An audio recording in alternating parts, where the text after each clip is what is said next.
নমস্কার চাষি ভাই ও বোনেরা, চারদিকে একটা কথা খুব শোনা যাচ্ছে, কৃষক বন্ধু প্রকল্প নাকি এবার বন্ধ হয়ে যাচ্ছে। তাহলে এখন থেকে কি আর 10,000 টাকা পাবেন না? সরকার কি কৃষক বন্ধু প্রকল্পে নতুন টাকা দেওয়া বন্ধ করে দিয়েছে? আজকে একদম আসল সত্যিটা জানবো, কোনো গুজবে কান দেবেন না। ভিডিওটা শেষ পর্যন্ত মন দিয়ে দেখুন, সব উত্তর পেয়ে যাবেন।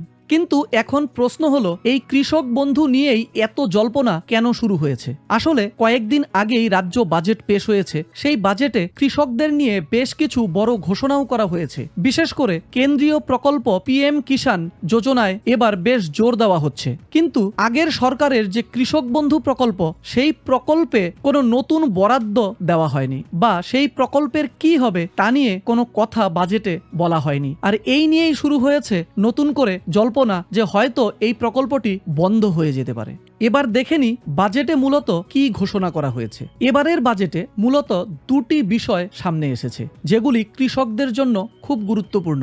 প্রথমত, এবারের বাজেটে পিএম কিষাণ যোজনায় বেশ জোর দেওয়া হচ্ছে। কেন্দ্রীয় নিয়মে কৃষকরা বছরে 3টি কিস্তিতে মোট 6,000 টাকা পান, অর্থাৎ 2,000 টাকা করে বছরে মোট 3টি কিস্তিতে 6,000 টাকা পান।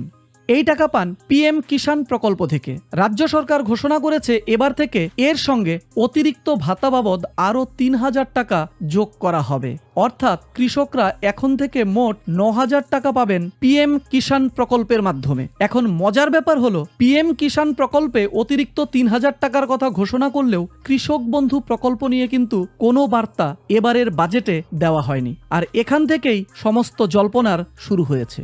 এবার একটু দেখে নিচ্ছি যে আগে কৃষক বন্ধু প্রকল্পে কে কত টাকা পেত। পুরনো কৃষক বন্ধু প্রকল্পে যাদের জমি বেশি ছিল তারা সর্বোচ্চ 10,000 টাকা পেতেন, আর যাদের জমি কম ছিল তারা 4,000 টাকা পেতেন। এর সঙ্গে 6,000 টাকা পিএম কিষাণ প্রকল্পের যোগ করলে দেখা যায় যে যাদের জমি বেশি তারা মোট 16,000 টাকা পেতেন, আর যাদের জমি কম তারা বছরে 10,000 টাকা পেতেন। দুটো প্রকল্প মিলিয়ে পিএম কিষাণ ও কৃষক বন্ধু। এবার যদি কৃষক বন্ধু প্রকল্পটি বন্ধ হয়ে যায় আর তার পরিবর্তে মডিফাইড পিএম কিষাণ প্রকল্পটি চালু হয়, তাহলে কিন্তু প্রত্যেক কৃষক বছরে 9,000 টাকা করে পাবেন, অর্থাৎ 6,000 টাকা পিএম কিষাণের ও 3,000 টাকা রাজ্যের তরফে বোনাস, অর্থাৎ সকলের জন্য সমান বার্ষিক 9,000 টাকা। তাহলে এখন প্রশ্ন, লাভ কার আর ক্ষতি কার? প্রথমে বড় চাষিদের বেলায় দেখি। বড় চাষিরা 16,000 টাকা পেতেন, এবার থেকে 9,000 টাকা পাবেন, তাহলে তাদের কিন্তু 7,000 টাকা লস হচ্ছে। আর আমি যদি ছোট চাষিদের বেলায় দেখি, ছোট চাষিরা কিন্তু ন্যূনতম 4,000 টাকা পেতেন, সেই সঙ্গে পিএম কিষাণের 6,000 টাকা ধরলে 10,000 টাকা পেতেন।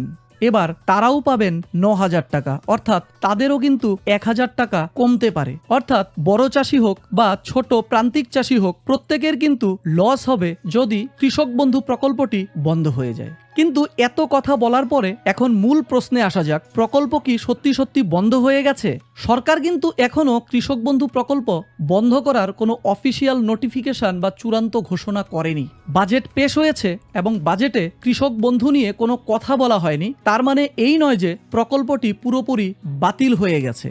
তবে যেটা শোনা যাচ্ছে যে এই প্রকল্পে যতজন ভুক্তভোগী ছিলেন বা উপভোক্তা ছিলেন, প্রত্যেকে কিন্তু আর কৃষক বন্ধুর টাকা পাবেন না। অর্থাৎ কৃষক বন্ধু প্রকল্পেও ঝাড়াই মারাই শুরু হবে। তারপর একটা যোগ্য তালিকা তৈরি করে, নতুন যোগ্য তালিকা তৈরি করে সেই যোগ্য ব্যক্তিদের কৃষক বন্ধু দেওয়া হতে পারে। তাই কোনো রকম রাজনৈতিক গুজব বা সোশ্যাল মিডিয়ার ভুয়ো খবরে কান দেবেন না। চূড়ান্ত নোটিশ প্রকাশ হওয়ার পরই আমরা এই চ্যানেলে জানিয়ে দেব। এই প্রসঙ্গে একটা জরুরি টিপস আপনাদের দিই, যদি আপনি এখনো পিএম কিষাণ পোর্টালে নাম নথিভুক্ত করে না থাকেন, তাহলে অতি সত্বর নাম নথিভুক্ত করে ফেলুন। আর যাদের নাম নথিভুক্ত করা আছে কিন্তু KYC তে সমস্যা আছে, তারা অবশ্যই আধার কার্ড ও ব্যাংক অ্যাকাউন্ট নিয়ে গিয়ে কোনো CSC সেন্টার বা কোনো অনলাইন সেন্টার থেকে KYC করিয়ে নিন, কারণ এই KYCর উপর ভিত্তি করেই কিন্তু অ্যাকাউন্টে টাকা ট্রান্সফার করা হয়। তাহলে বন্ধুরা, কৃষক বন্ধু নিয়ে আজকে আপাতত এই পর্যন্তই। আপনারা আপনাদের মতামত জানান, কৃষকদের জন্য পশ্চিমবঙ্গে কৃষক বন্ধু প্রকল্পটি চালু রাখা উচিত নাকি নতুন পিএম কিষাণ প্রকল্পই যথেষ্ট? আপনার মূল্যবান কমেন্ট নিচে কমেন্ট বক্সে অবশ্যই দেবেন। কন্টেন্টটি ভালো লাগলে লাইক ও শেয়ার করবেন, আর আমাদের চ্যানেলটি সাবস্ক্রাইব করতে ভুলবেন না। ধন্যবাদ, আজকে এ পর্যন্তই।